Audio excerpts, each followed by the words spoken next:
സാമൂഹ്യ സുരക്ഷാ പെൻഷൻ ഗുണഭോക്താക്കൾക്ക് അതത് മാസത്തിലെ പെൻഷൻ തുകയോടൊപ്പം കുടിശ്ശിക പെൻഷൻ കൂടി വിതരണം ചെയ്യുന്നതിലേക്കുള്ള നടപടിക്രമങ്ങൾ സംസ്ഥാന സർക്കാരിന്റെ ഭാഗത്തു നിന്നും ആരംഭിച്ചു എന്നുള്ള സന്തോഷ വാർത്തയാണ് ഈ മണിക്കൂറുകളിൽ പുറത്തു വന്നിരിക്കുന്നത്. സർക്കാരിന്റെ ഭാഗത്തു നിന്നും ധനകാര്യ സ്ക്വാഡുകളുടെ കർശന പരിശോധന കൂടി ആരംഭിച്ച സാഹചര്യത്തിൽ വലിയൊരു വിഭാഗം അനർഹർ പെൻഷൻ പട്ടികയിൽ നിന്നും പുറത്താക്കപ്പെടുന്നത് പെൻഷൻ കുടിശ്ശിക തീർത്ത് വിതരണം ചെയ്യുന്നതിന് സർക്കാരിന് സഹായകമായി തീരുന്ന സാഹചര്യത്തിലാണ് സുപ്രധാന തീരുമാനമെത്തിയിരിക്കുന്നത്. ഫെബ്രുവരി മാസത്തിലെ പെൻഷൻ തുക വിതരണം സംസ്ഥാന സർക്കാരിന്റെ ഭാഗത്തു നിന്നും പ്രഖ്യാപിച്ച സാഹചര്യത്തിലാണ് പെൻഷൻ ഗുണഭോക്താക്കൾക്ക് വീണ്ടും ആശ്വാസവാർത്ത എത്തിയിരിക്കുന്നത്.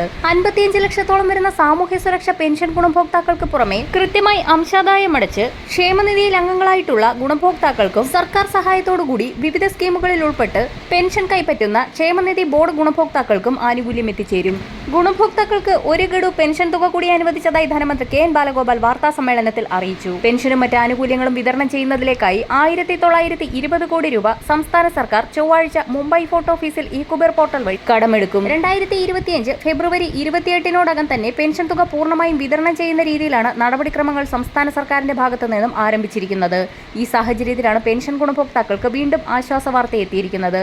പെൻഷൻ കുടിശ്ശികയിൽ 3 ഗഡു നിലവിൽ കുടിശ്ശികയാണ്. ഇതിൽ ആദ്യ ഗഡു ഏപ്രിൽ മാസത്തിലെ തനത് പെൻഷനൊപ്പം വിതരണം ചെയ്യുമെന്ന് ധനവകുപ്പ് വൃത്തങ്ങൾ അറിയിച്ചു. ഫെബ്രുവരി മാർച്ച് മാസങ്ങളിലായി ധനകാര്യ സ്ക്വാഡിന്റെ തദ്ദേശീയ തലത്തിലുള്ള പരിശോധനകൾ അവസാനിക്കുന്ന സാഹചര്യത്തിൽ പെൻഷൻ വിതരണ ലിസ്റ്റ് പുനഃക്രമീകരിക്കുകയും 10 ലക്ഷത്തിലധികം വരുന്ന അനർഹർ പെൻഷൻ പട്ടികയിൽ നിന്ന് പുറത്താക്കപ്പെടുകയും ചെയ്യുന്ന സാഹചര്യത്തിൽ അർഹതപ്പെട്ട നിലവിൽ പട്ടികയിൽ ഉൾപ്പെട്ട ഗുണഭോക്താക്കൾക്ക് മാത്രമാവും 3200 രൂപ വീതം പെൻഷൻ കുടിശ്ശിക ഉൾപ്പെടെയുള്ള ആനുകൂല്യങ്ങൾ എത്തിച്ചേരുക. ഫെബ്രുവരി മാസത്തിലെ പെൻഷൻ വിതരണം വരുന്ന ആഴ്ച മുതൽ ആരംഭിക്കുന്ന സാഹചര്യത്തിൽ 2025 ജനുവരി മാസം വരെ പെൻഷൻ തുക ലഭിച്ച എല്ലാ ഗുണഭോക്താക്കൾക്കും ആനുകൂല്യം എത്തിച്ചേരും. അടുത്ത പ്രധാന അറിയിപ്പ് കേരളത്തിലെ 25 ലക്ഷത്തോളം വരുന്ന കർഷക ഗുണഭോക്താക്കളുടെ ബാങ്ക് അക്കൗണ്ടുകളിലേക്ക് കേന്ദ്ര സഹായം തിങ്കളാഴ്ച മുതൽ എത്തിച്ചേർന്നു തുടങ്ങും. വിതരണ തുക PFMS-ലേക്ക് കൈമാറിയതായുള്ള റിക്വസ്റ്റ് മെസ്സേജുകൾ ഗുണഭോക്താക്കൾക്ക് എത്തിത്തുടങ്ങിയിട്ടുണ്ട്.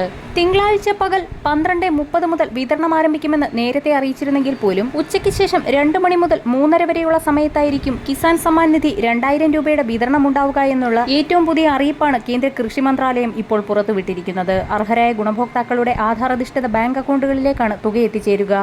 18ാം ഗഡു മുടങ്ങിയ ഗുണഭോക്താക്കൾക്ക് 2 ഗഡുക്കളടക്കം 4000 രൂപ വരെ എത്തിച്ചേർന്നേക്കും. വരും ദിവസങ്ങളിലെ സർക്കാർ അറിയിപ്പുകൾക്കായി ചാനൽ സബ്സ്ക്രൈബ് ചെയ്യാൻ മറക്കാതിരിക്കുക.